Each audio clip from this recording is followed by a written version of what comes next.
안녕하세요, 황구입니다. 네, 오늘도 어김없이 이렇게 아침을 같이 시작합니다. 오늘 5월 31일 5월의 마지막 날 화요일이고요. 지금 시간 6시 33분 지나고 있습니다. 와, 기온이 많이 내려갔어요. 지금 공기가 그냥 썰렁한데요. 썰렁썰렁. 지금 11도 정도 되는 것 같고요. 낮 최고 기온이 28도까지 올라간다는데 무슨 약간 찬 공기가 느껴지는 그런 날씨. 근데 집에서는 제가 이런 공기가 차다는 인식을 하지를 못했거든요. 오히려 좀 오늘 같은 날은 햇빛이 강해가지고요. 햇빛이 강해서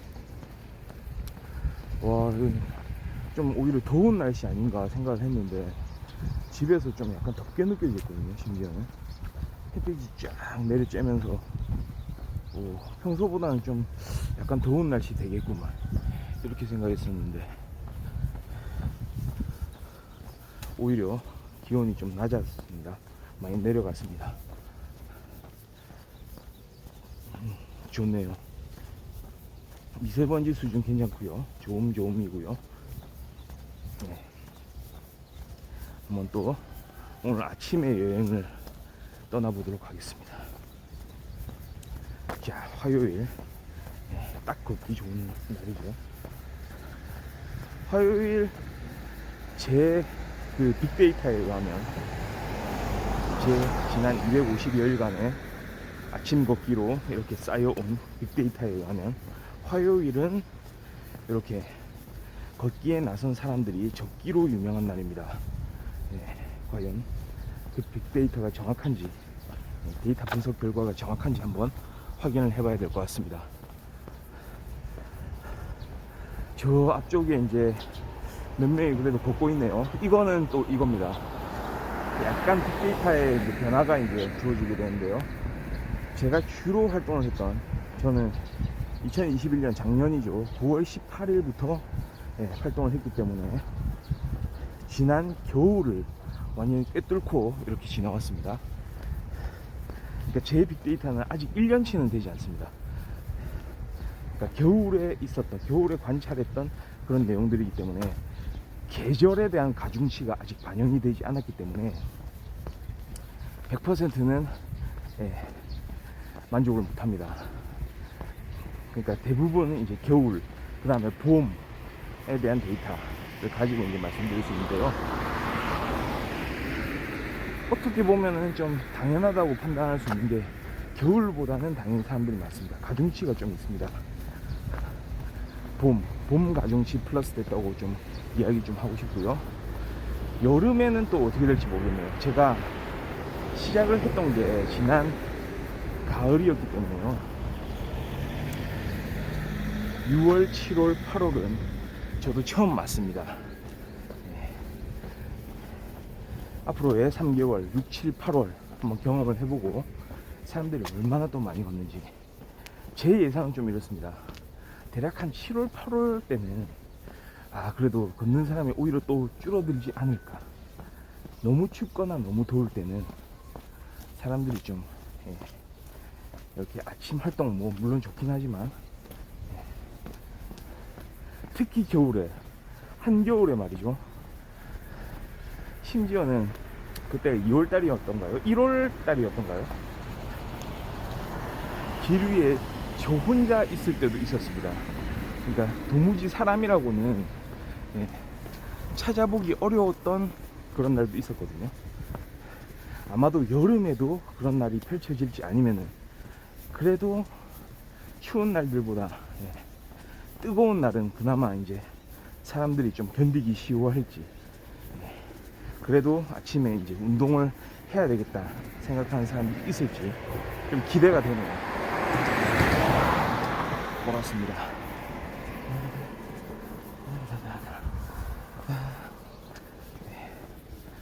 앞으로 사람들의 그 움직임이 규칙으로 주목되고요.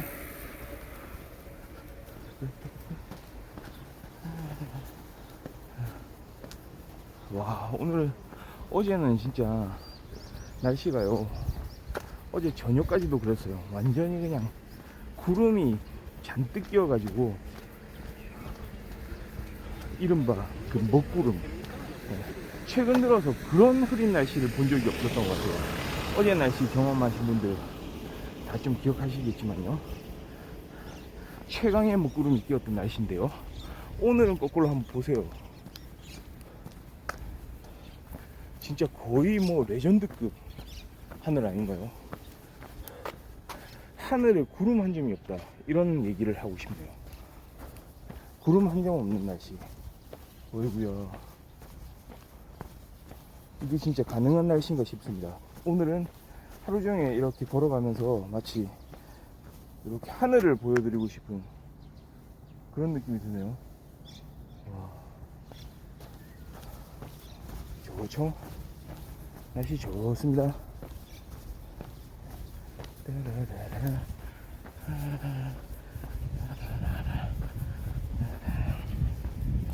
이런 날은 이제 야외 활동 필수입니다. 다만 약간 피부를 잘 보존을 하기 위해서 조금 이제 선크림 같은 거 좀 활용을 해주면 좋겠죠. 자외선에는 조금 이제 민감하게 좀 대응을 해야 됩니다. 그런 게 좀 있고요. 그렇네요. 갑자기 저 오늘 아침에 좀 그런 생각이 들었거든요. 어떤 뻔뻔함에 대하여. 지금까지 내가 겪어왔던 사람들의 어떤 뻔뻔함. 우리가 뻔뻔하다라고 얘기할 때는 주로 어떤 사람을 이야기를 하나요? 뻔뻔하다. 너 왜 그렇게 사람이 뻔뻔하냐? 네? 그러니까 이런 거 아니겠습니까? 뭔가 잘못을 했어요, 그 사람이. 그 사람이 잘못을 해놓고는 마치 그 잘못을 하지도 않은 것처럼, 분명히 그 잘못한 상황이 크게 부각이 되긴 했지만 뭐 아무 일도 없었던 것처럼, 그게 어제의 일이 될 수도 있고 일주일 전의 일이 될 수도 있고, 자기 머릿속에서는 이미 그거는 날아갔다 생각해버리고 이렇게 다시 찾아오는 사람 누구겠습니까? 주로 정치인들한테서 그런 부분을 많이 관찰을 할 수가 있죠. 정치인들한테 그런 거를 좀 많이 우리는 관찰을 하게 됩니다. 그런데 다만 비단 정치인뿐만이 아니고요, 우리 주변에서도 그런 일들은 흔히 일어납니다. 심지어 그게 가족인 경우에도 해당이 되고요. 그렇습니다. 특히 뭔가 금전적인 거, 돈에 대한 거 연루가 될 때가 많죠. 뭔가를 이제 돈을 빌렸어요. 그리고 돈을 갚지를 않아요. 그런데 돈을 다시 또 빌려요. 거기에 대한 어떤 논리도 뻔뻔하기 그지없습니다. 아, 이번에 이렇게 뭐 하느라고 이런 돈이 필요한데 이런 도움을 좀 줬으면 좋겠다. 뭐 그거 그럴 수도 있죠. 예를 들어서 가족이든 친구든. 저는 좀 그렇게 생각합니다. 어떤 돈거래 같은 거 말이죠, 절대로 하지 말라고 하잖아요. 돈거래, 친구 간에 돈 거래를 하면 그거는 친구를 잃는 길이다 라고 사람들이 많이 이야기를 하잖아요. 그런데 저는 좀 그렇게 생각합니다. 그러면 돈 말이죠, 친구 간에 못 빌리면 누구한테 빌릴 수 있죠? 뭐 물론 가족이 있긴 합니다. 그런데 통상 친구에게 돈을 빌려야 된다고 생각을 했을 때는 가족한테 빌리기 어려운 그런 상황이 되기 때문이잖아요.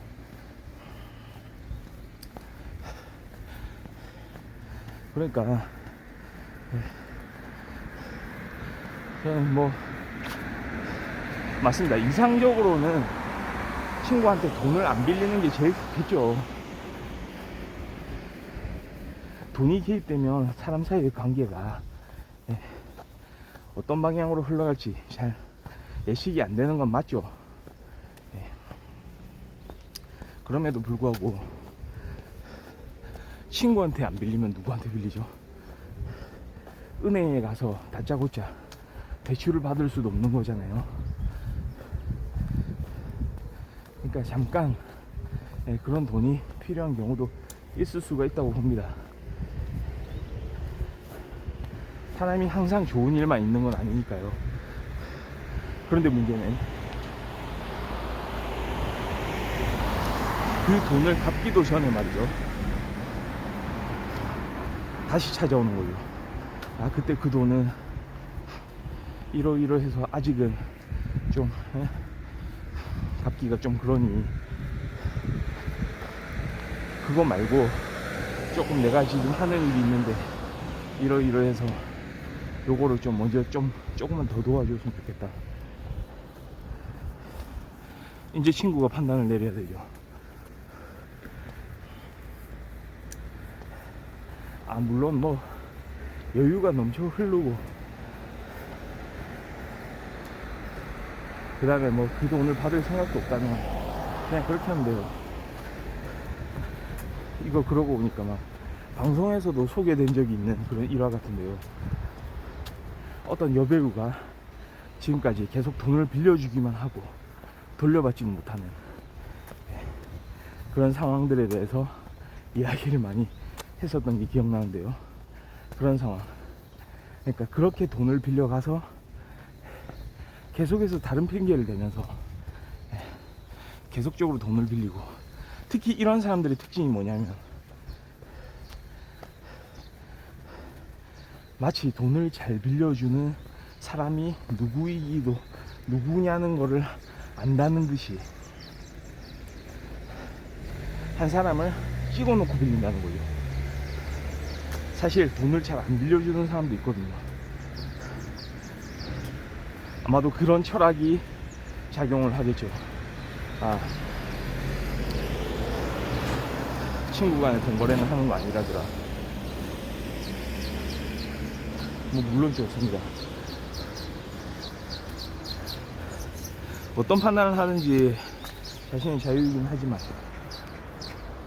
저는 그래도 돈을 빌려줄 수 있다라고 보긴 하거든요. 근데 만약에 그렇게 나온다면, 그러니까 신기한 게 말이죠, 세상에 사람들이 여러 가지 범주로 나눌 수가 있어요. 돈을 아예 안 빌려주는 사람, 그래도 빌려주는 사람, 선뜻 빌려주는 사람, 그리고 돈을 빌렸을 때 잘 갚는 사람, 그리고 잘 갚지 않는 사람, 아예 안 갚는 사람, 갚을 생각도 안 하는 사람. 신기하지 않나요? 그게 또 사람에 따라 다르겠죠. 상대에 따라 다를 겁니다. 자, 어떻습니까? 뻔뻔한 사람의 출연이죠.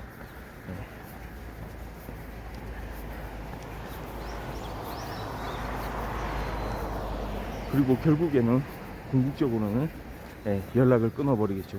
이제 더 이상 이 사람이 나한테 도움을 줄 수 없다라고 생각을 하면은 연락을 끊을지도 모릅니다. 근데 이 경우에 있잖아요, 조금 안타까운 케이스가, 그렇게 선뜻 돈을 빌려주는 사람일수록 선뜻 돈을 갚으라고는 잘 이야기를 못한다는 거죠. 참 여러 가지 이유가 있을 거예요. 실제로 그 사람이 걱정되는 부분도 있을 거고요. 아니면은 내가 이렇게 좀 호의를 베풀었는데 그거를 좀 더 베풀면 되지, 뭐 굳이 내가 이거를 재촉할 필요가 있을까, 뭐 그런 경우도 있을 수 있고요. 다만 사람은 제가 보기에 정말로 다양하기 때문에 어떤 특정한 사람들은 그렇게 재촉하지 않으면 영원히 반응이 없을 그런 사람들도 반드시 존재한다고 봅니다. 마치 정치인들이 이 말을 했다가 다시 완전히 반대된 180도 바뀌어서 다른 말을 하는 것처럼 뻔뻔함의 극치를 보여주는 그런 일들이 있는 거죠. 그러니까 결국은 이거 또 어떻게 이야기를 해야 됩니까? 본인이 결정할 수밖에 없습니다. 선택할 수밖에 없어요. 정말로 좀 그런 부분은 있습니다. 큰 돈이 아닌 이상 그 정도는 나는 이 친구를 위해서 좀 해줄 수 있겠다라고 생각되는 부분이, 그 정도의 이제 생각이 있다면 안 받을 생각을 하고 빌려주는 것도 지금의 저로서는, 지금의 걷는풍부, 저는 그렇게 생각합니다. 빌려줘도 되겠다. 왜냐하면 항상 사람은 말이죠, 자신이 어려웠던 시절도 있는 거고요. 그리고 사람 일이 어떻게 될지도 모르는 거고요. 그리고 좀 한편으로는 이런 생각도 또 들잖아요. 그 사람이 내가 조금 이렇게 도와주는 걸로 인해 그래도 이렇게 일어설 수 있어서 나중에 좀 잘 돼가지고 그래도 내 생각을 한번 해주면은 아이고 좀 보람된 일 아닌가. 그래도 한 사람을 이렇게 도울 수 있었다는 거. 약간 사람 사는 세상에 그런 게 빠질 수가 있나요? 그런 게 빠져도 되나요? 저는 그게 사람 사는 이런 우리 어떤 사회의 말이죠, 필수적인 요소 같거든요. 그것도 반드시 포함돼야 되는 부분. 뭐 가족도 좋고 친구도 좋고 뭐 다 좋긴 하지만 좀 어려운 사람이 있을 때 그래도 좀 그 도울 수 있는 마음을 가지고 있는 거, 그게 좀 중요해 보입니다. 물론 지금은 좀 뻔뻔한 사람에 대한 이야기를 하고 있긴 한데요, 정말로 뻔뻔한 사람들을 보면 좀 때려주고 싶기도 하죠.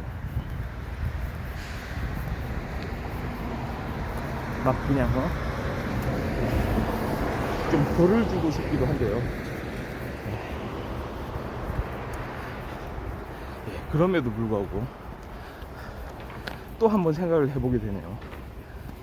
그런 뻔뻔함이 말이죠, 이렇게 돈을 안 갚는 뻔뻔함, 돈을 안 갚고도 다시 갚으라고 이야기를 안 하니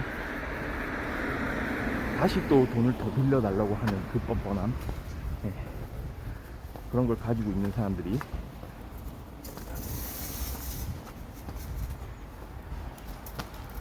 모르겠습니다. 그 뻔뻔함을 좋은 쪽으로 발휘하는 케이스, 그것도 좀 있어 보입니다. 어떤 사람이냐,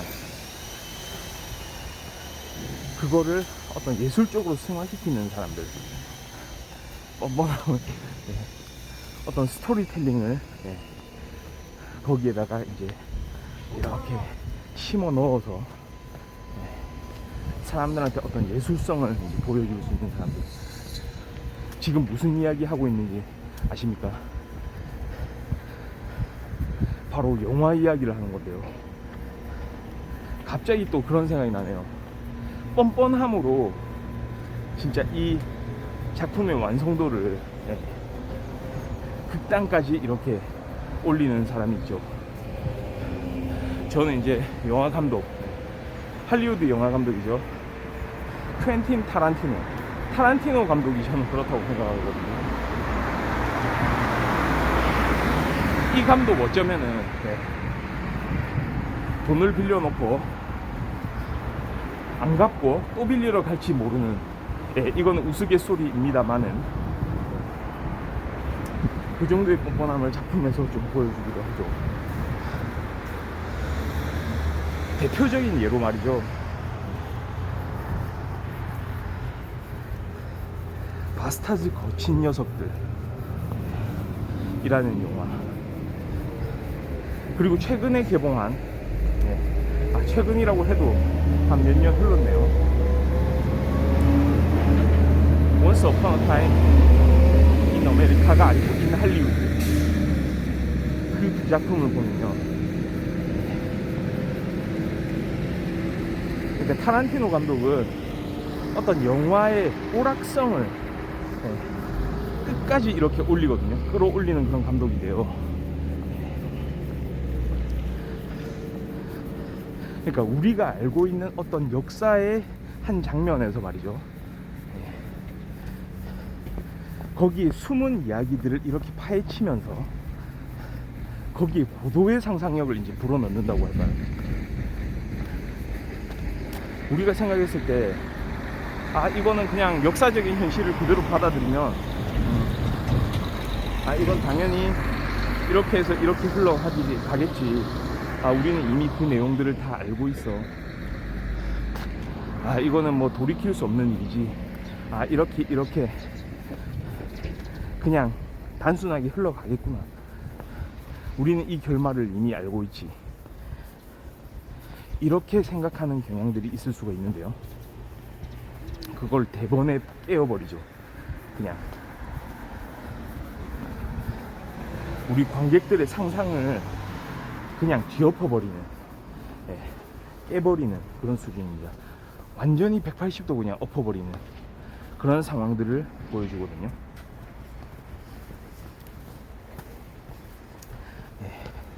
그 대표적인 영화가 바스타즈 거친 녀석들 플러스 Once Upon a Time in Hollywood 라고 이야기를 할 수 있습니다. 두 영화 모두 역사적인 사실에 근거한 영화긴 한데요,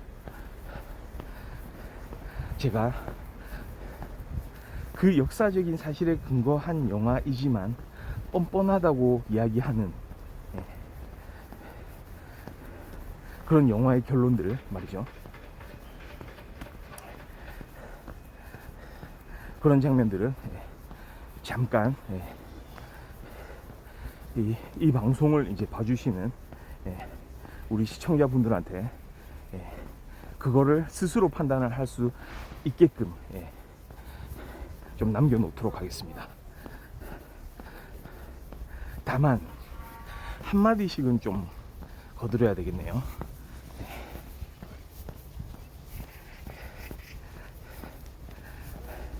예를 들어서 바스타즈 거친 녀석들, 거기서 나오는 뻔뻔함이란 건 어떤 거냐,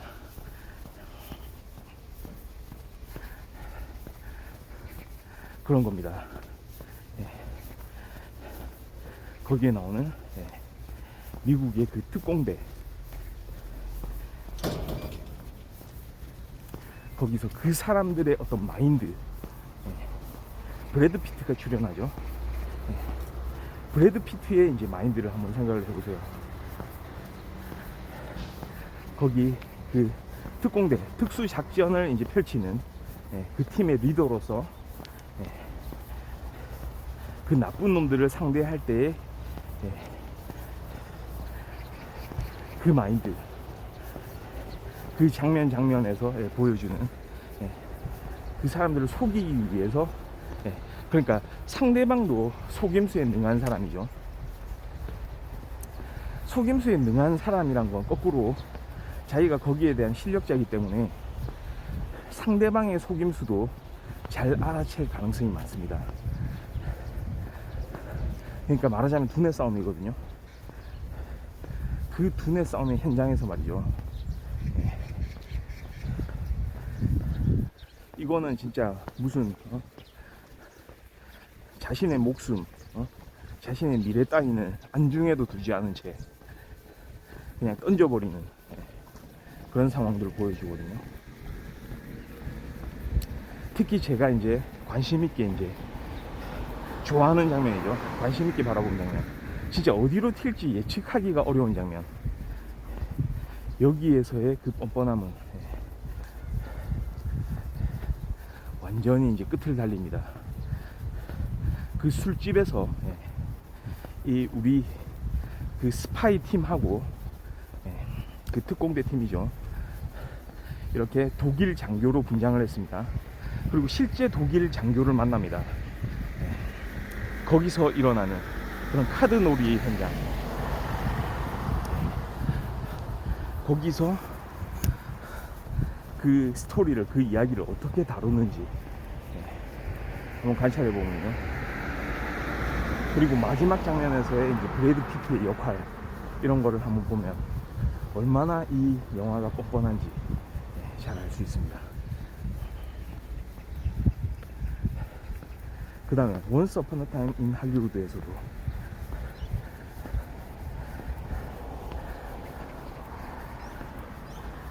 제가 좀 좋아하는 장면이 있는데요. 사실은 이게 예전에 그 찰스 맨슨이라는 희대의 그 범죄 집단이 있었죠. 미국에요. 그 집단이 일으키는 그런 잔혹한 범죄에 대한 그런 소재를 이제 가지고 만들어진 영화이기도 한데요. 로만 폴란스키라는 감독이 있죠. 그 감독의 당시 부인이었습니다. 샤론 테이트라는 신인 배우였죠. 그 당시에 신인 영화 배우였습니다. 한창 떠오르던 배우였고, 그 배우가 사실은 그런 잔혹한 이제 범죄를 당하게 되는 그런 역사의 이제 기록이 있는데요.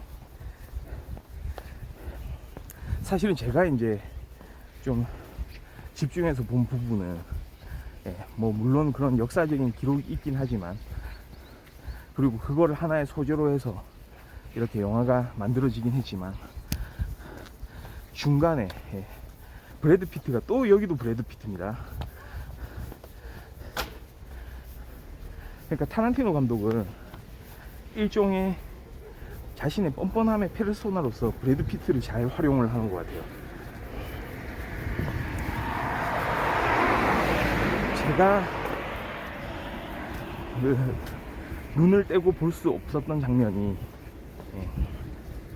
눈을 떼지 못했던 장면이 바로 그 브루스 리를 만나는,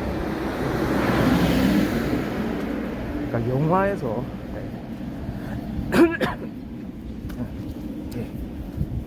하나의 핵심이 되는 장면이었죠.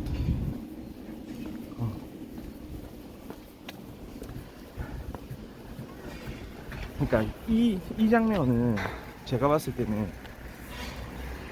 그런 겁니다. 타란티노 감독이 이 영화를 대하는 태도라고 보이거든요. 그러니까 어떤 의미에서는 이 영화가 어떤 결말로 가게 될지 우리가 미리 예측이 가능한, 그러니까 우리가 이제 나름의 어떤 영화를 보는 관점이 있다면 그 관점을 한번 다시 깰 수 있는, 타란티노가 어떤 생각을 가지고 있는지 예측을 한 번은 그래도 할 수 있게 해주는 그런 장면인데요. 브래드 피트와 브루스 리가 싸우는 장면.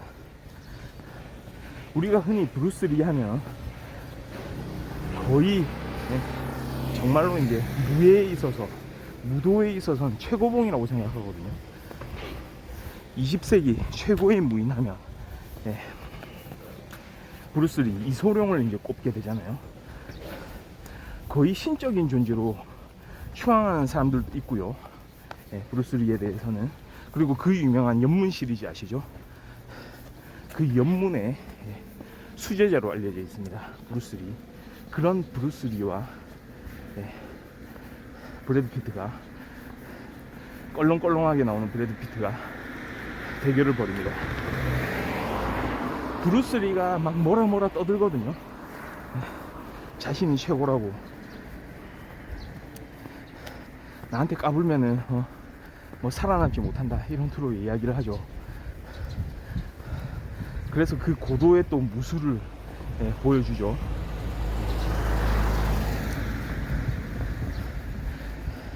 근데 문제는 브래드 피트, 여기서도 뻔뻔하게 나옵니다.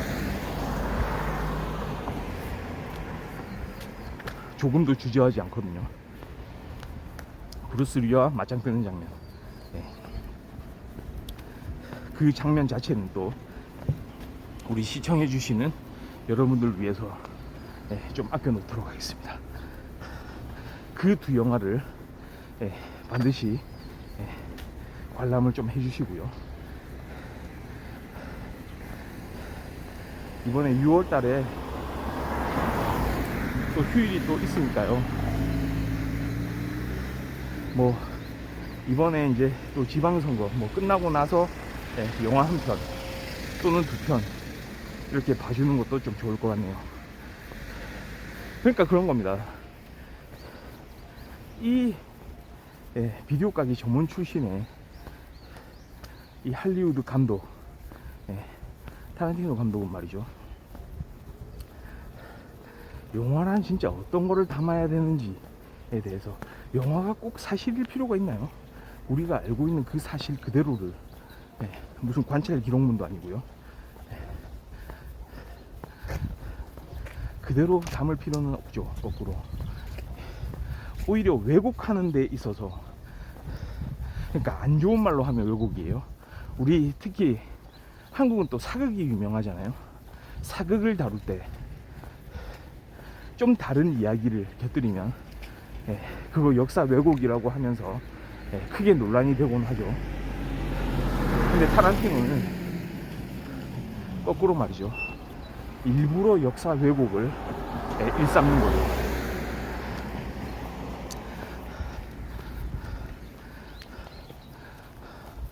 뻔뻔하다고 생각할 정도로 그런 장면들을 만들어 놓거든요. 그러니까 그 안에서 우리는 적어도 그런 걸 느끼는 거죠. 아, 이거 자체가 그런 상황에서 또 다른 관점으로 다루어질 수 있을 법한 그런 이야기. 아, 이렇게 됐으면은 또 다른 결론을 가지고 왔을 거라는 그런 상상력, 그런 것들을 많이 이제 볼 수 있게 만들어줬던 거죠. 그게 바로 뻔뻔함을 좋은 방향으로 이용했던